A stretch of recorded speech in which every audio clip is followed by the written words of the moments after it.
और समर्थक काफी हर्षोल्लास के साथ नजर आ रहे हैं। एक बार फिर से हम देवेंद्र जी का रुख करेंगे। देवेंद्र जी, अगर बात की जाए, जीत से पहले जश्न का माहौल दिख रहा है। हालांकि ये जो अभी आंकड़े देवेंद्र जी सामने आए हैं तीसरे राउंड की है, लेकिन गिनती लगभग छठे राउंड तक की हो चुकी है और जो उनके समर्थक है बड़े आश्वस्त नजर आ रहे हैं कि स्वस्थ है कि भाई चलो ठीक है, संजीव सिंह जीत जाएंगे। उनका कहना है कि शेर को पिंजरा में बंद कर देने से गीदड़ शेर नहीं बन जाता। तमाम जो है बयानबाजी भी अब देखने को मिल रही है। देवेंद्र जी,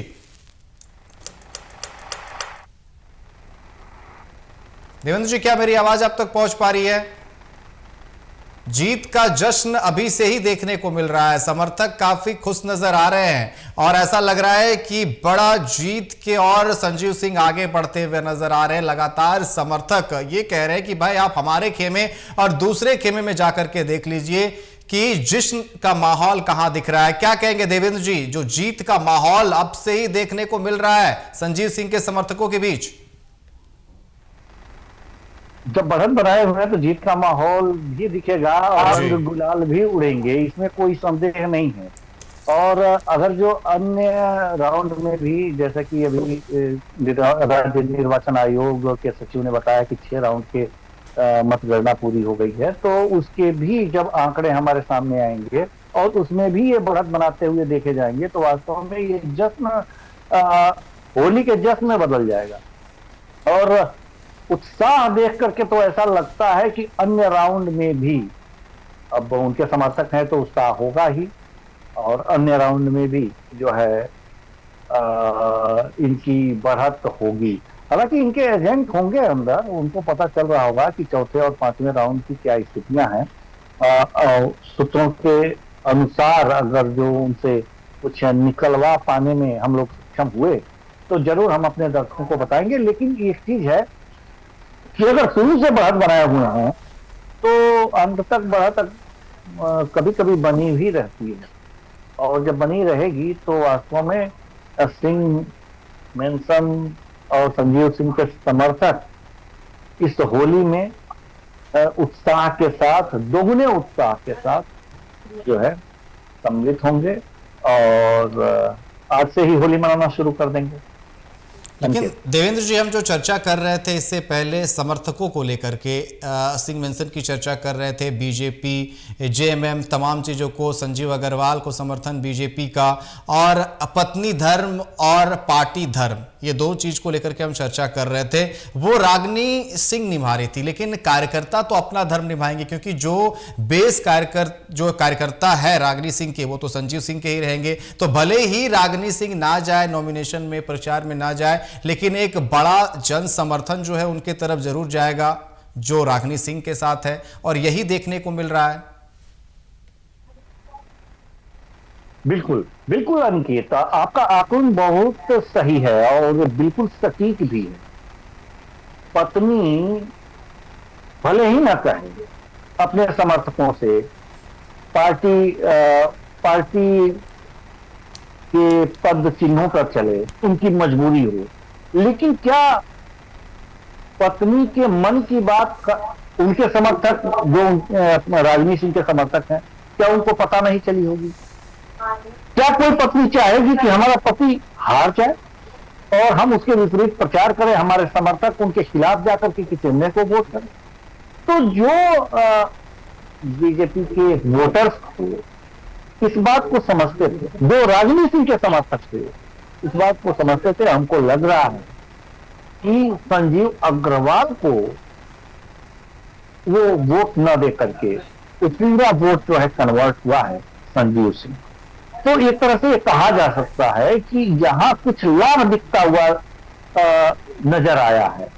यहां पार्टी बेस पे नहीं, एक तरह से कह सकते हैं व्यक्तिगत रागिनी सिंह के जो समर्थक हैं उनके, संजीव सिंह के जो समर्थक हैं उनके, और साथ ही साथ वो दोनों भी बीजेपी में रहे हैं तो उनके समर्थक बीजेपी में भी रहे हैं, तो वहीं उठ करके व्यक्तिगत रूप से, मैंने कहा था ना कि व्यक्तिगत रूप से इसका लाभ जो है संजीव सिंह यहां पर पाते हुए देखे जा रहे हैं। क्योंकि पार्टी बेस पर आप पाते तो संजीव अग्रवाल कहीं पहले या दूसरे नंबर पर देखे जाते, लेकिन ऐसा नहीं है।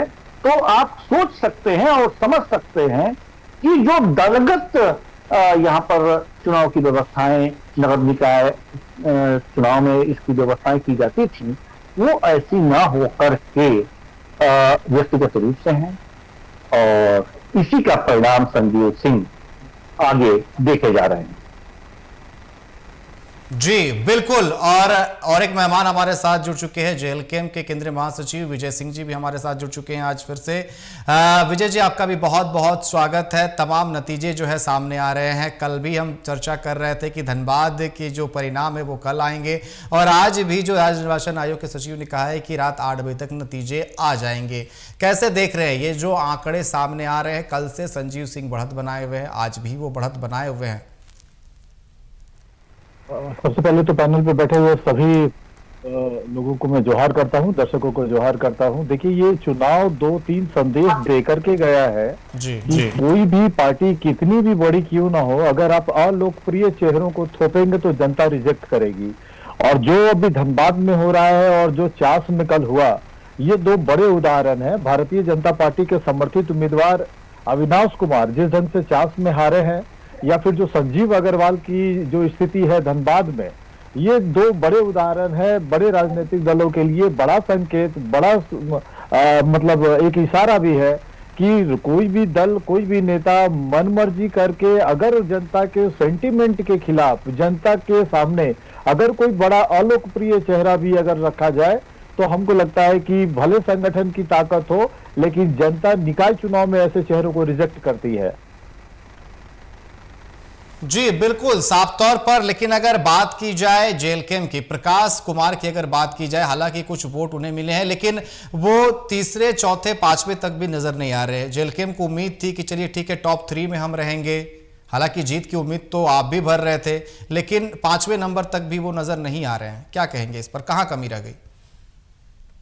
अंकित जी, हमको लग रहा है कि नगर निकाय चुनाव को लेकर के मैंने आपके चैनल पे भी बहुत बार डिबेट किया है, बट आप मेरा रिकॉर्ड उठा करके देख लीजिए, आपके गैलरी में होगा, आपके लाइब्रेरी में होगा। मैंने कभी भी जीत का दावा नहीं किया, या हमारे नेता टाइगर जयराम महतो जी ने कभी किसी सीट को लेकर के जीत का दावा नहीं किया।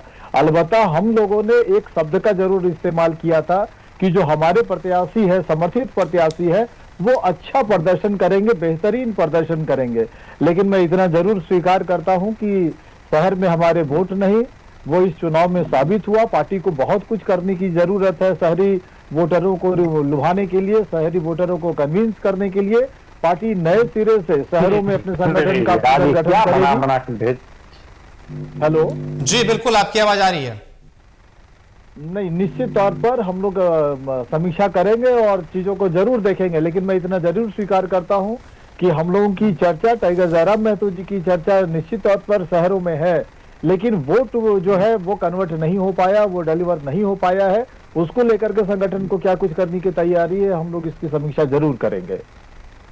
लेकिन प्रकाश जी, जिस तरीके से आप चर्चा कर रहे थे कि बीजेपी को सोचनी पड़ेगी सबसे बड़ी पार्टी के तौर पर, और कहीं ना कहीं धनबाद की अगर बात की जाए, बीजेपी की पकड़ की बात कही जाती है, लेकिन पकड़ ढीली होती हुई आप चास की बात कर रहे थे, हम धनबाद की बात कर रहे हैं। ये देखना पड़ेगा, क्योंकि चास की बात ठीक है, बीजेपी समर्थित, लेकिन अगर बात की जाए यहां पर पत्नी बीजेपी से विधायक, पति पूर्व विधायक रह चुका है, और वो पार्टी गाइडलाइन के खिलाफ जाकर के चुनाव लड़ता हुआ नजर आया। आदित्य साहू ने भी कहा कि कार्रवाई की जाएगी, तमाम चीजें, लेकिन इससे कई चीजें निकलकर सामने आ रही है। आपके सांसद ने पूरा जोर लगा दिया, धनबाद के विधायक ने पूरा जोर लगा दिया, इसके बाद भी संजीव सिंह लगातार बढ़त बनाए हुए हैं। यानी कि एक चीज ये साफ हो गई कि कोई भी पार्टी हो, उसका प्रत्याशी काम नहीं आता जिसकी जनता के बीच पकड़ हो।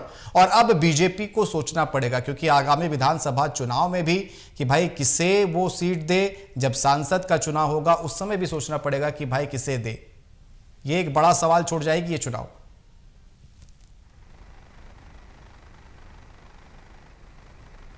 विजय जी, मेरी आवाज आ रही है? निश्चित तौर पर आपकी आवाज आ रही है और आपके सवाल को भी मैंने सुना है।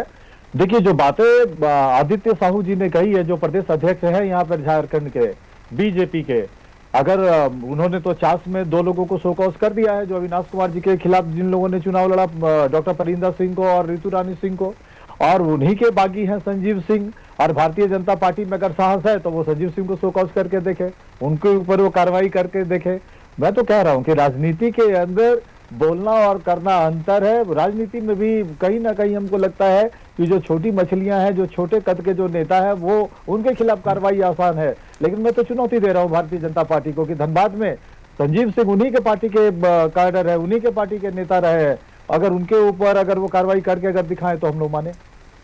लेकिन बड़ा सवाल उठ रहा है क्योंकि रागिनी सिंह हालांकि नहीं गई। अभी हम देवेंद्र जी से भी चर्चा कर रहे थे कि उन्होंने पत्नी धर्म दोनों निभाया, लेकिन उनके जो कार्यकर्ता है, समर्थक है, वो तो संजीव सिंह के साथ गई होंगी। और वही चीजें जो वोट में तब्दील हो रहा है, भले ही बीजेपी ने यहां पर संजीव अग्रवाल को टिकट दिया हो, तमाम चीजें हो, लेकिन समर्थक गए होंगे। और ये देखना बड़ा दिलचस्प होगा। आपने बड़ी अच्छी बात की, जानकारी दी कि सोकोस किया गया चास में, लेकिन यहां पर बीजेपी क्या करती है, ये एक बड़ा सवाल छूट रहा है क्योंकि अब बीजेपी को यहां पर मंथन करने की जरूरत है।